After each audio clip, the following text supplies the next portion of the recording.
Present అయితే మనం ఆళ్ళగడ్డలో పుల్లయ్య హోటల్కి అయితే వచ్చినాం. ఇడైతే నేను ఒక కారం దోశ చెప్పిన, ఇందులోకి అయితే నాకు పప్పుల చట్నీ దోశ వేసి ఇచ్చినారు.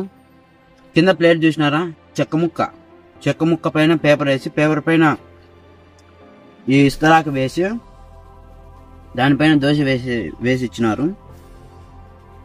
మనకు దోశలో ఏమేమి వేసి ఇచ్చినారంటే బొంబాయి చట్నీ వచ్చింది, ఎర్రకారం బాగా ఎక్కువ పట్టించి పప్పుల పొడి చల్లి దానిపైన బొంబాయి చట్నీ వేసినారు.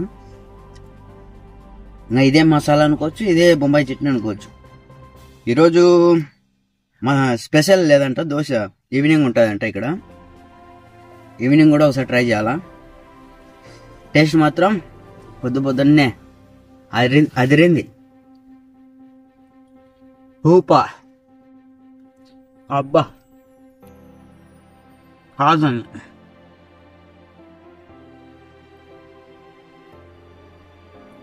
మీరు కూడా ఆళ్ళగడ్డలోకి వచ్చి సార్ పుల్లయ్య హోటల్లో టేస్ట్ చేయండి, చాలా బాగుంటుంది టేస్ట్.